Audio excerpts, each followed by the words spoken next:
नमस्कार दोस्तों, आप सभी का एक बार फिर से स्वागत करते हैं। सीजीआई डीवाई चंद्रचूड़ को लेकर जो उनकी रिटायरमेंट है उसको लेकर तमाम चीजें सामने आ रही हैं। उसी के मामले पर उन्हीं चीजों को लेकर आज हम जितेंद्र जी से चर्चा करेंगे। हमारे साथ जुड़े हैं तमाम जो सीजीआई डीवाई चंद्रचूड़ को लेकर सोशल मीडिया में ही नहीं बल्कि राजनीति में भी आने लगे हैं, उन सभी मुद्दों पर बात करेंगे। सबसे पहले तो जितेंद्र जी, हम आपका स्वागत करते हैं। उसके बाद जो आपसे सबसे पहले जो हम सवाल पूछना चाहेंगे, हमारे व्यूअर्स जानना चाह रहे हैं कि सीजीआई डीवाई चंद्रचूड़ क्या बीजेपी में जा सकते हैं और क्या इसीलिए कुछ जो फैसले हैं उन पर टालने जैसी चीजें सामने आई है। बीजेपी में जाने का डीवाई चंद्रचूड़ का जो मामला अभी सोशल मीडिया पर भी ट्रेंड कर रहा है, लोगों के मन में भी सवाल है, उस पर आपकी राय हम जानना चाहें।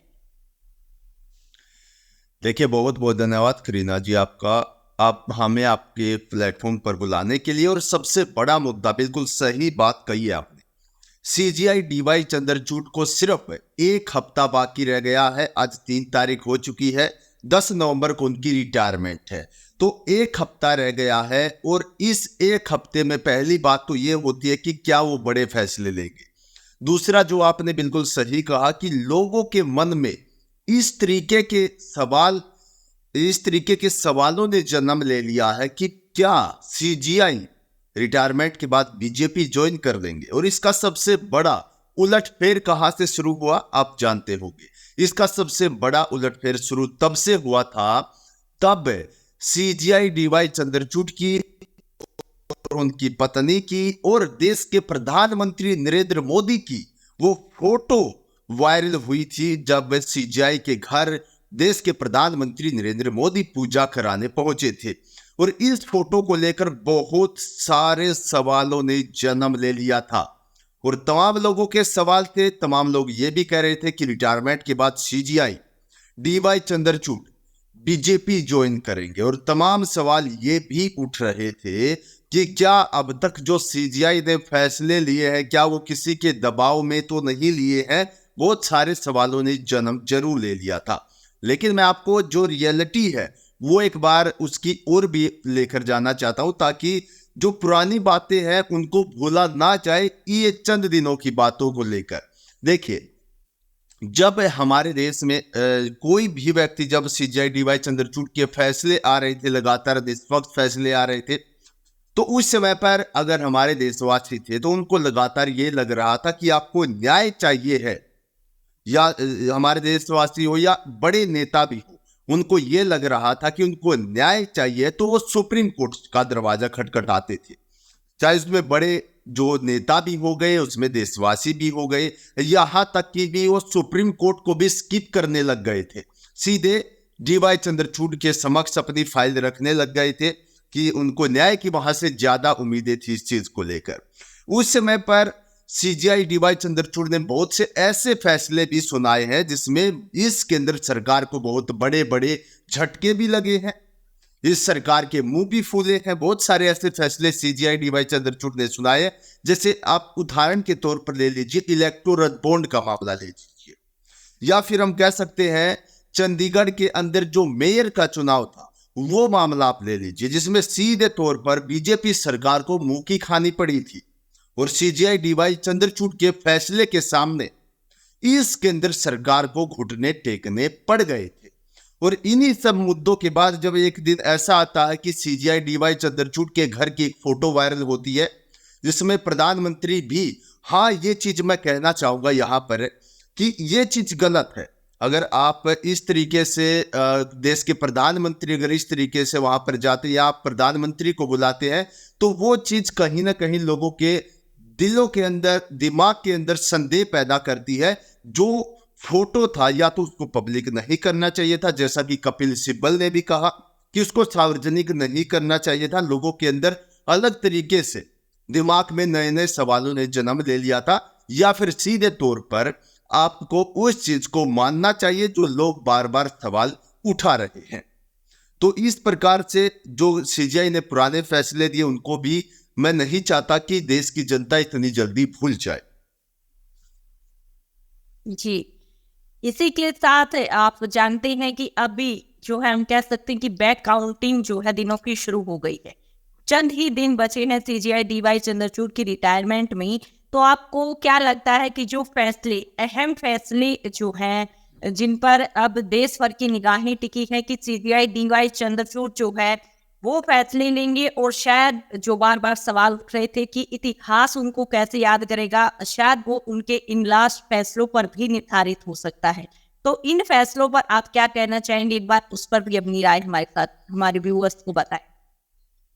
देखिए, मैं ये जरूर कहना चाहूंगा कि जो सीजीआई से जो ज्यादा उम्मीदें लोग लगाकर बैठ गए थे, जिस तरीके से मशीन को लेकर जो वोटिंग है उस मशीन को लेकर फैसला हो गया, या ईडी जिस तरीके से लगातार मनमानी कर रही थी, लगातार विपक्ष उस पर सवाल उठा रहे थे। आम आदमी पार्टी ने तो यहां तक कह दिया था कि ईडी सरकार की कठपुतली बनकर काम कर रही है। तो इन सभी, जिस प्रकार से मशीन का हो गया, या फिर ईडी की जो शक्तियां आती है पीएमएलए के अंतर्गत, उस पर पुनः विचार हो गया। ये जो बड़े फैसले थे, कहीं ना कहीं चाहते थे, देशवासी भी चाहते थे कि सीजीआई डीवाई चंद्रचूड़ जी रिटायरमेंट से पहले इनको एक बार जरूर इन पर कोई बड़ा डिसीजन, बड़ा फैसला जरूर देकर जाए, लेकिन वो नहीं हो पाएगा।